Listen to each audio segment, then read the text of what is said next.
19 अप्रैल को पहली फेज के चुनाव मतदान होने वाले हैं और ऐसे में प्रधानमंत्री नरेंद्र मोदी आज महाराष्ट्र के चंद्रपुर में हैं। वहां पर उन्होंने भाषण दिया है और उसके अलावा सीएम योगी उत्तर प्रदेश के वो भी आज महाराष्ट्र के दौरे पर हैं। 3 अलग अलग जगहों पर जनसभाएं उनकी हो रही है। अब चूंकि चुनाव का ऐलान हो चुका है, एक के बाद एक दौरे प्रधानमंत्री के और सीएम योगी के महाराष्ट्र में होंगे। ऐसे में महाराष्ट्र के जो इंडिया अलायंस है उनके इस दौरे पर क्या सोचना है, इस बारे में हमारे साथ बात करने के लिए शिवसेना उद्धव बाला साहब ठाकरे पार्टी की वरिष्ठ नेता और राज्यसभा सांसद प्रियंका चतुर्वेदी जी है। मैम, प्रधानमंत्री का अब दौरा शुरू हो चुका है। सबसे ज्यादा महायुति के जो नेता हैं उनका ये कहना है कि जो अभी समीकरण महाराष्ट्र में दिखाई दे रहे हैं सीट शेयरिंग के बाद चुनाव के रिजल्ट्स को लेकर, प्रधानमंत्री के जैसे जैसे दौरे बढ़ेंगे उसका असर दिखेगा। सीएम योगी भी महाराष्ट्र के दौरे पर आज आ चुके हैं। किस तरीके से देखती हैं इसे? सबसे पहले महाझूठी अलायंस की सीट शेयरिंग हो चुकी है क्या? सारे उनके कैंडिडेट्स डिक्लेयर हो गए हैं? अभी तक सीट शेयरिंग का विवाद चल ही रहा है। कुछ दिन पहले तक खुद मुख्यमंत्री छटपटाए हुए थे कि उनके बेटे का नामांकन होगा या नहीं होगा। वो फिर आकर डिप्यूटी चीफ मिनिस्टर कहते हैं, हाँ टेंशन मत लो, हम कल्याण की सीट आपको दे रहे हैं। कृपाल तवाने ने खुले स्टेज से कहा है कि इतना दबाव पड़ा है हमारे मुख्यमंत्री पे कि मुझे मेरा नामांकन मत करो, इसलिए मुझे एमपी का कैंडिडेट नहीं मिला है। तो हर तरफ से जूते चप्पल चल रहे हैं उनके अलायंस में। इसलिए शायद प्रधानमंत्री ने भी वोट ऑफ नो कॉन्फिडेंस दिया है इस पूरी महाझूठी अलायंस को, इसलिए खुद आए। चलिए, आपका स्वागत है, आप महाराष्ट्र में आए हैं। योगी जी को उत्तर प्रदेश का प्रचार छोड़कर महाराष्ट्र में आने की जरूरत पड़ गई। कुछ दिन बाद गृह मंत्री भी आएंगे। पर मैं बस एक ही चीज कहूंगी, ये महाझूठी गठबंधन को जनता विश्वास नहीं करेगी। प्रधानमंत्री जी आए, कोई भी आए, क्योंकि वो प्रधानमंत्री जी से ये जरूर पूछेंगे कि आपने हमारे यहाँ से व्यवसाय क्यों निकाल कर गुजरात लेकर गए। वो प्रधानमंत्री से ये जरूर पूछेंगे कि जो हमारे युवाओं को रोजगार मिलने थे, वो माध्यम बनने थे, वो आप हटाकर दूसरे राज्य में क्यों लेकर गए। जो केंद्र की स्कीम्स थी, वो जब यूपीए का जब हमारी महाविकास आघाड़ी का अलायंस था, आपने कोऑपरेट क्यों नहीं किया? आपने क्यों दो तरफा जो रुख अपनाया कि जो आपके साथ पार्टीज थी, सरकारें थी, वहां पे आपने कोविड के सारे इंतजाम किए और जहां जहां हम दूसरी सत्ताधारी पार्टीज थी, आपने उनके खिलाफ काम किया।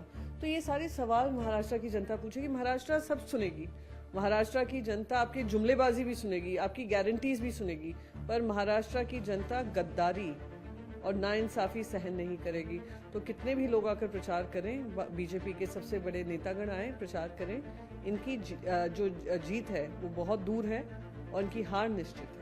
मुख्यमंत्री एकनाथ शिंदे कहते हैं कि हमारे गठबंधन के बारे में जो विपक्ष के नेता हैं उन्हें ज्यादा चिंता नहीं करनी चाहिए, वो अपने घर के जो है झगड़े को पहले देखें, बाद में हमारी चिंता करें। और उन्होंने तो डॉक्टर का इलाज कर दिया और उसके स्टाइल में इलाज कर दिया, उस तरीके का भी स्टेटमेंट दिया जो अक्सर आपकी पार्टी के ऊपर वो टिप्पणी करते रहते हैं। कैसे? नहीं, वो करते रहे, उनकी खिस्यान पर तिलमिलाहट दिखाती है। आप बाला साहेब ठाकरे जी की लेगेसी की बात करते हैं, क्या बाला साहेब ठाकरे जी ने कभी भी अपने घुटने दिल्ली दरबार के सामने टेके हैं?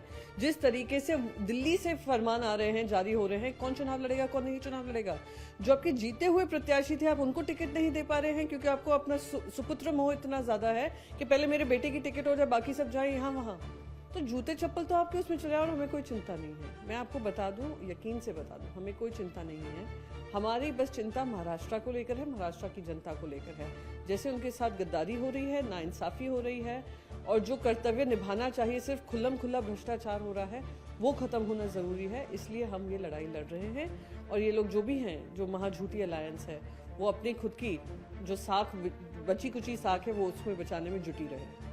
संजय निरुपम जो पहले कांग्रेस के पूर्व नेता थे, आज उन्होंने एक प्रेस कॉन्फ्रेंस करके खिचड़ी घोटाले को लेकर लगातार जो अमोल कीर्तिकर उत्तर पश्चिम सीट से आपके पार्टी के कैंडिडेट है महाविकास आघाड़ी के, उसके ऊपर आरोप लगाते थे। उसका किंग पिन उन्होंने संजय राउत को बताया है। काफी गंभीर आरोप लगाए हैं, किस तरीके से पैसों की लेन देन हुई है उसका पूरा उन्होंने चेन बताया है। इस आरोप को किस तरीके से? एक्चुअली गंभीर घोटाला उनके सर पे है, उनके दिमाग में है, संजय निरुपम जी के।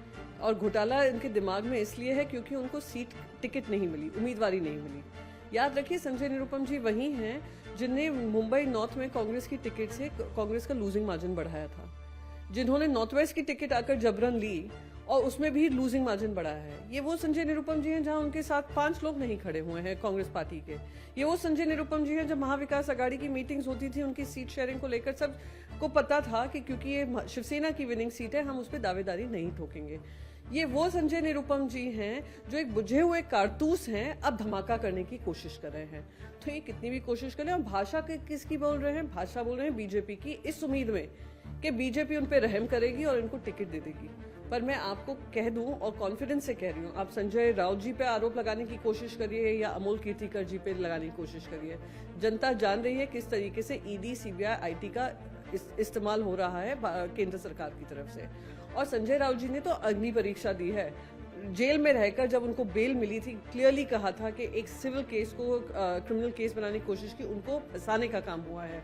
तो ये कितने भी आरोप लगा लें, वो आरोप 5 उंगलियां उनकी तरफ भी आती हैं कि आप तब तक क्यों चुप रहे थे जब तक आपकी उम्मीदवारी जाहिर नहीं हुई। तो अपनी बेबुनियाद आरोपों को अपने पास रखें।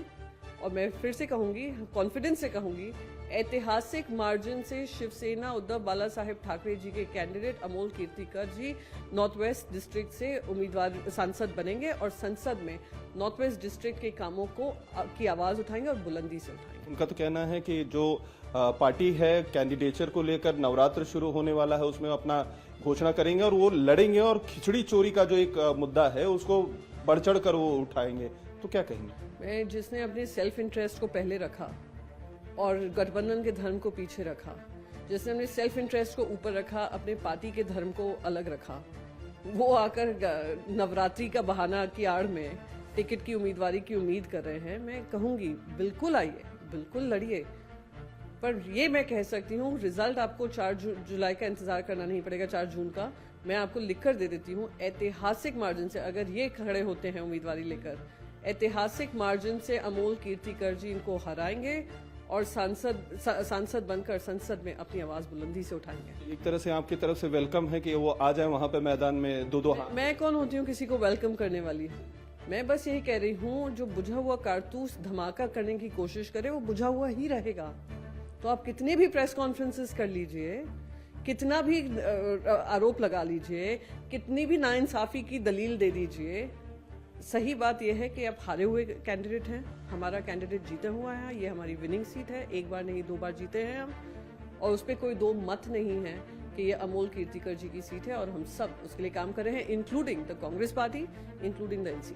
आखिरी सवाल, संजय निरुपम का ये कहना है कि मेरी उन नेताओं को एक सजेशन है जो अभी भी कांग्रेस पार्टी में बने हुए हैं, उनको छोड़कर जो एक लंबे आस में बैठे हुए हैं कि उन्हें राज्यसभा की टिकट मिल जाएगी, जो लोग आगे भविष्य बनाना चाहते हैं राजनीति में, वो अपने रास्ते अलग कर ले कांग्रेस से, क्योंकि कांग्रेस का भविष्य नहीं है, कांग्रेस दोबारा सत्ता में नहीं आ सकती है, क्योंकि कांग्रेस का वजूद लगभग समाप्त हो चुका है, वो कुछ पॉकेट्स में रहेगी जिस तरीके से कम्युनिस्ट पार्टी इस देश में है। इस पर क्या कहेंगे? बड़ी बात है। खिसियाए हुए, तिल मिलाए हुए, जो अपनी पार्टी के ही पक्ष के नहीं हो सके इस मुद्दे को लेकर, तो दूसरों के क्या होंगे? और ये पहली बार नहीं किया है, दूसरी बार हुआ है। शिवसेना ने उनको राज्यसभा भेजा था, उससे इस्तीफा देकर इन्होंने अपना लोकसभा में आजमाया, एक बार जीत भी हुई कांग्रेस की टिकट पे, पर लगातार 2 बार हारे भी हैं। तो अब दूसरों पे टीका टिप्पणी करने की बजाय जरा गिरेबान में झांकें कि आपका खुद का क्या योगदान रहा होगा ये इस परिस्थिति में कांग्रेस पार्टी को लाने में। तो आप भी जरा थोड़ा मैं कहूँगी कि विचार करें उसको लेकर। बीएमसी में जो करारी हार हुई इनके ही नेतृत्व में हुई है। एसेट के तौर पे साबित होंगे। संजय सिरसाट जो शिंदे गुट के नेता हैं वो कह रहे हैं कि अगर संजय निरुपम हमारी पार्टी में आते हैं तो एसेट के तौर पे, क्योंकि ये एक कद्दावर नेता है, बड़े नेता है, बड़ा चेहरा। मुझे लगता है संजय सिरसाट जी को भी डांट पड़ी होगी उसके बाद बोलने के बाद कि ठीक है चलिए जिसको जो बड़ा लगे, जिसको जिस साइड पे जाना है वो जाए, पर ये बहाने कर ना जाएं कि देखिए ये ऐसा हो रहा था, वो ऐसा हो रहा था, दूसरे कैंडिडेट पे आरोप लगा कर जाएं, क्योंकि इससे महाविकास अघाड़ी और एकजुट होकर इस मंशा से लड़ाई लड़ेगी कि ऐसे लोगों को जिनको उम्मीदवारी नहीं मिलती और इस तरीके के आरोप लगाते हैं, इनको हराना है। बात करने के बहुत बहुत शुक्रिया। तो ये थी प्रियंका चतुर्वेदी, जिनका साफ तौर पर कहना है कि संजय निरुपम जो आरोप लगा रहे हैं वो हताशा और निराशा के अलावा आरोपों के उसमें कहीं कोई दम नहीं है। अमोल कीर्तिकर लोकसभा चुनाव में बम्पर वोट से जीतेंगे, भले चाहे वहां उनके सामने संजय निरुपम ही क्यों ना आ जाए। कैमरामैन रवि बिंद के साथ अतुल सिंह, इंडिया टीवी मुंबई।